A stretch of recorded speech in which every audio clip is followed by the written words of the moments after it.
going to discuss very important part of this entire topic. So, in which we will discuss about participatory forest management, joint forest management, and forest development agency, and most important, CAMPA. As we know that कि forest क्या है, only source है हमारे लिए timber, fuel wood and other ecological services.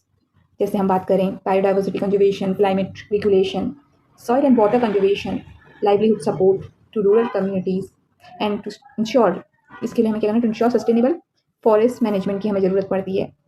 और इसी के लिए कुछ पार्टिसिपेटरी और कुछ इंस्टीट्यूशनल अप्रोच अप्लाई की गई जिनके बारे में हम इस टॉपिक में डिस्कस करेंगे, जिसमें हम PFM एंड JFM और FDA कैंपा के बारे में बात करेंगे।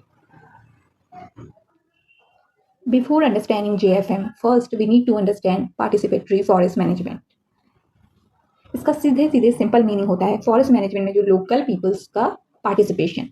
सो अर्लियर क्या होता था, फॉरेस्ट में गवर्नमेंट और फॉरेस्ट डिपार्टमेंट, मतलब फॉरेस्ट को जो है गवर्नमेंट और फॉरेस्ट डिपार्टमेंट कंट्रोल करता था। तो लोकल कम्युनिटीज़ का कोई राइट्स नहीं रहते थे कि वो कोई डिसीजन ले या कोई उनका इन्वॉल्वमेंट नहीं रहता था। लेकिन टाइम के साथ क्या रियलाइज़ हुआ कि फॉरेस्ट को और अच्छे से इफेक्टिवली प्रोटेक्ट करना तभी पॉसिबल हो पाएगा जब हम उसमें लोकल कम्युनिटीज़ को भी इन्वॉल्व करेंगे, क्योंकि वो क्या है कि वो उन जंगलों के आसपास रहते हैं, वो वहाँ उन पे डिपेंड करते हैं, तो उनका इन्वॉल्वमेंट कहीं ना कहीं एक बेटर वे में प्रोटेक्शन एंड कंजर्वेशन के काम आ सकता है। और यही PFM में क्या है कि पार्टिसिपेटरी फॉरेस्ट मैनेजमेंट में लोकल कम्युनिटीज़ और फॉरेस्ट डिपार्टमेंट मिलकर फॉरेस्ट को मैनेज करते हैं। और इस अप्रोच का मेन जो एम है,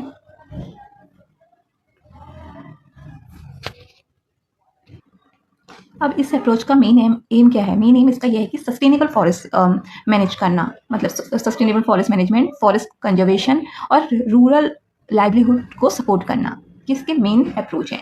तो सिंपल वर्ड्स में कहें तो एक कोऑपरेटिव अप्रोच है जहाँ गवर्नमेंट और लोकल पीपल मिलकर क्या करते हैं, फॉरेस्ट को प्रोटेक्ट करते हैं। अब बात करते हैं JFM की। तो JFM joint forest management after जो नेशनल फॉरेस्ट पॉलिसी आई हमारी 1988 में, उसके बाद स्टार्ट हुआ। तो स्टार्ट क्यों हुआ, क्या हुआ, 1970 और 80 के टाइम पे क्या था कि सबसे बड़ी प्रॉब्लम आने लगी कि इलीगल फैलिंग या फिर जो फॉरेस्ट डिग्रेड होने लगे, उनका मतलब ओवर एक्सप्लॉइट होने लगे। तो इसके कारण मतलब क्या था कि लोग बहुत ज़्यादा फॉरेस्ट से अपना टिम्बर, वुड ये सब लेने लगे, और एक तरह से इलीगली भी। और जो लोकल मतलब वो थे विलेजर्स थे, उनका भी ओवर डिपेंडेंसी होने लगी। तो उसके लिए क्या है, फॉरेस्ट डिग्रेड होने लगे, डिस्टर्ब होने लगे। तो इसके लिए बहुत इमरजेंसी आ गई कि अब हमें कुछ ऐसी पॉलिसी, ऐसे कुछ रूल्स लाने होंगे कि जो कि फॉरेस्ट को मैनेजमेंट की ज़रूरत है। तो फॉरेस्ट डिपार्टमेंट मतलब एक तरह से पूरी तरह से मैनेज करने के लिए मतलब काफ़ी मुश्किल आई। तो इनमें एक फॉरेस्ट ऑफिसर थे जो कि जिनका नाम था अजित कुमार बैनर्जी। उन्होंने ये स्कीम को सबसे पहले मतलब इसको संभाला, और इसको मतलब उनकी ही मौजूदगी में ये पहले अप्लाई हुआ, एक तरह से इनिशिएट किया हम कह सकते हैं। और ये सबसे पहले अराबारी फॉरेस्ट में इनिशिएट किया गया। स्लाइड लिखा है। सो उसके बाद इसमें कहा कि उन्होंने जो लोकल पीपल थे उनके साथ एक तरह से समझौता कह सकते हैं हम, वो किया कि अगर यदि मतलब वो लोग क्या करेंगे, जंगलों को प्रोटेक्ट करेंगे और इलीगल फैलेंगे, सब कुछ रोकेंगे, फॉरेस्ट फायर को रोकने में हेल्प करेंगे,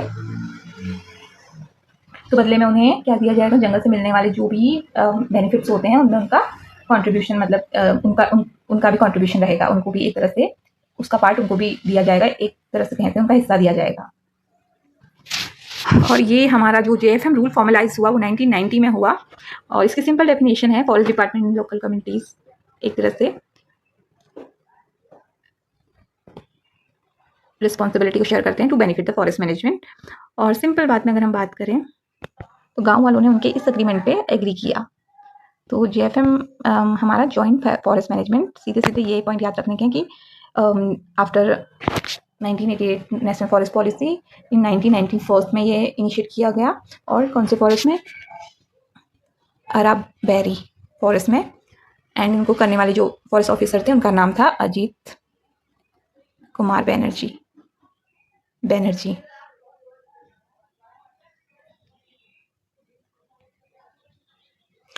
और इसमें क्या उन्होंने जो एग्रीमेंट रखा लोगों के सामने, गाँव वालों के सामने, और गाँव वालों ने उनकी इस बात को मान लिया कि उन्होंने जिस एग्रीमेंट के लिए बताया। और नेशनल फॉरेस्ट पॉलिसी जो 1980 की आई, उसमें फॉरेस्ट मैनेजमेंट में लोगों का जो इन्वॉल्वमेंट था, उसे काफ़ी इंपॉर्टेंस दी गई थी। तो कहीं न कहीं उसके बाद ही ये लागू होना पॉसिबल हुआ। उसके बाद इसी पॉलिसी और इसी के थ्रू जो 1990 में जॉइंट फॉरेस्ट मैनेजमेंट लीगली पूरे इंडिया में फॉर्मुलेट कर दिया गया, मतलब इनिशिएट कर दिया गया। और जेएफएम के साथ गाँव में एक जॉइंट फॉरेस्ट मैनेजमेंट कमेटी बनाई जाती है, जो कि जिसको जेएफएम या हाँ सीएस के नाम से जाना जाता है, जॉइंट फॉरेस्ट मैनेजमेंट कमेटी होती है। ये जो प्रोटेक्शन है, कंजर्वेशन है, रिस्टोरेशन, इन पे काम करती है ये कमेटी, पूरे सभी चीज़ों को देखती है। और साथ में जो लोकल लोग हैं वो फ्यूल, फॉडर, ये सब forest product, non forest products जो होते हैं यहाँ से ले सकते हैं, मतलब जंगलों से लेते हैं। और सीधे शब्दों में कहें तो जॉइंट फॉरेस्ट मैनेजमेंट ने, जेएफएम ने एक सोच विकसित की कि जो जंगलों का जो प्रोटेक्शन है, कंजर्वेशन है, वो केवल गवर्नमेंट की ही रिस्पॉन्सिबिलिटी नहीं है, बल्कि लोकल पीपल्स की भी वो रिस्पॉन्सिबिलिटी बनती है, और इस रिस्पॉन्सिबिलिटी को मतलब शेयर किया जाना चाहिए। यही मेन एम जेएफएम का था, इसी के तहत ये स्टार्ट हुआ। और इसका इनिशिएशन हमारी जो फॉरेस्ट पॉलिसी हुई 1988, उसमें जो लोगों का वो रहा, मतलब लोगों को इन्वॉल्व किया जाना चाहिए मैनेजमेंट में, कहा गया, उसी के जरिए ये आगे फॉर्मेशन मतलब 1990 में सामने आई।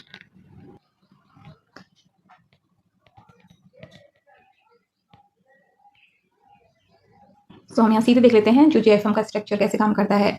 तो सबसे पहले जो जॉइंट फॉरेस्ट मैनेजमेंट कमेटी बनाई जाती है, विलेज लेवल पे इंस्टीट्यूशन काम करता है, प्रोटेक्शन, रीजनेशन एंड बेनिफिट शेयरिंग का काम करता है, एंड जो रेवेन्यू आएगा फ्रॉम टिम्बर एंड एनटीएफपी वो भी शेयर किया जाता है लोगों के साथ। तो जंगल से जो प्रोडक्ट लिए जा रहे हैं उनको जो गवर्नमेंट बेचेगी, उसमें भी कुछ पार्ट हमारा जो लोकल पीपल है उनको दिया जाएगा।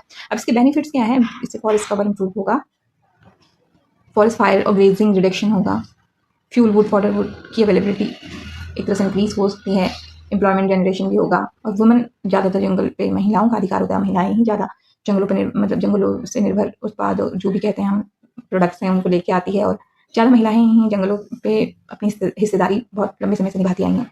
तो एक तरह से वुमेन एम्पावरमेंट हो रहा है, और कहीं ना कहीं से एक तरह से सोशल अवेयरनेस भी स्प्रेड हो रही है। अब बात करते हैं एफडीए, फॉरेस्ट डेवलपमेंट एजेंसी की, जिसको हम एफडीए कहते हैं।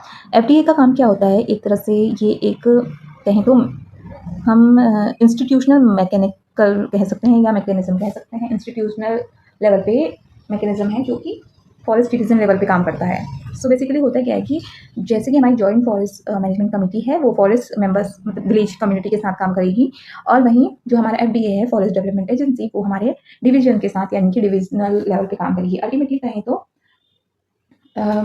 जो विलेज कम्युनिटी है और फॉरेस्ट डिपार्टमेंट के बीच कोऑर्डिनेशन का काम ये एफडीए करती है।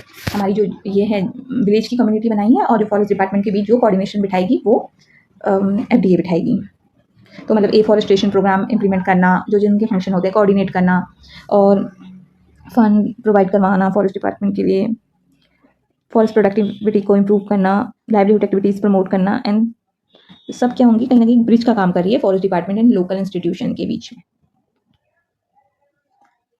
अब हम एक बहुत इंपॉर्टेंट टॉपिक पे आने वाले हैं, जिसका नाम है कैंपा, जिसका फुल फॉर्म है compensatory afforestation fund management and planning authority.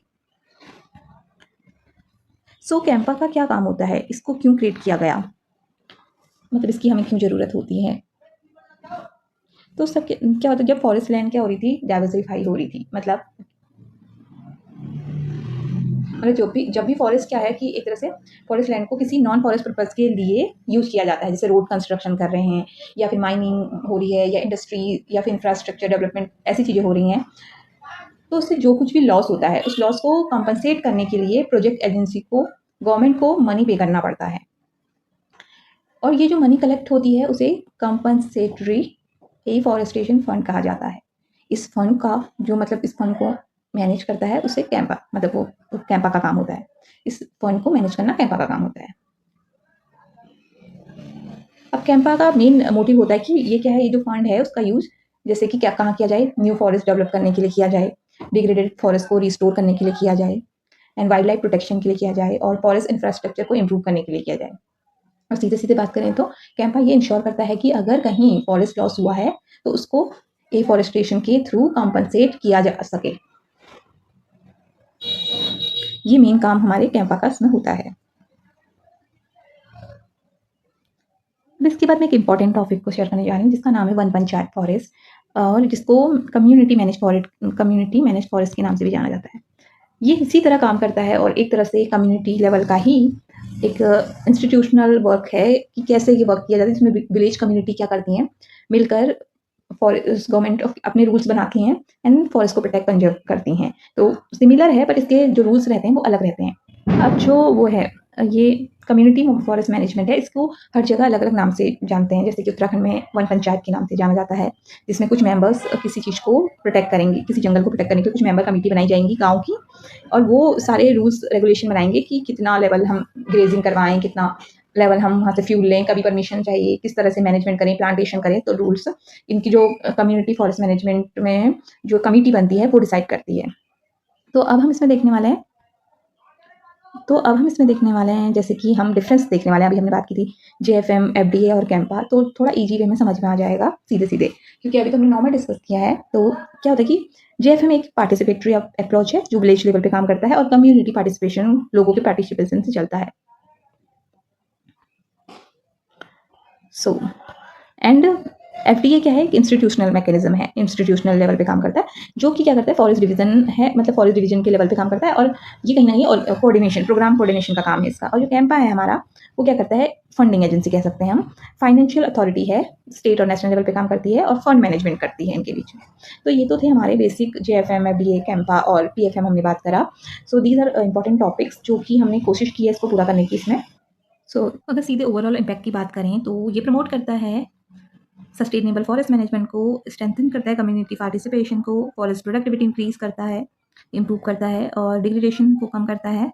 ये हमने ऑलरेडी भी डिस्कस कर लिया है। तो मेजर अगर हम बात करें, कंक्लूजन पे आए, तो सस्टेनेबल फॉरेस्ट मैनेजमेंट क्या है, जो कि इंडिया में डिपेंड करता है कम्युनिटी पार्टिसिपेशन में, institutional support, proper fund management and policy implementation. तो ये तो था हमारा इसका topic and I hope it is useful. और अगर आपको ये पसंद आ रहा है, ये बिल्कुल भी आपके लिए थोड़ा भी अगर वैल्यूबल है, तो do like share because it gives us motivation and we will go, मतलब अदर जो टॉपिक्स हैं उनकी हो जाएंगे। सो इससे क्या होता है कि थोड़ा मोटिवेशन मिलता है। और शेयर कीजिए, आई होप कि इसमें ज़्यादा लोग जुड़ें। मतलब हमने कोशिश की कि ब्रॉड कॉन्सेप्ट को ईजी वे में हम समझने की कोशिश करें। एंड इसका जो अगर full notes if you want, तो आप जो हमारी मेल आईडी गिवन है, उस मेल आईडी में सिंपल अपना नाम और इंस्टीट्यूट का नाम और अपना टॉपिक, जो इस टॉपिक पे आप नोट्स चाहते हैं, तो I will provide whole notes because ये तो हमारा था only PPT material, but the whole, मतलब कि कभी कभी हमें डिटेल नोट्स चाहिए होते हैं। सो आप उस मेल कीजिए and I will give PDF. Thank you so much.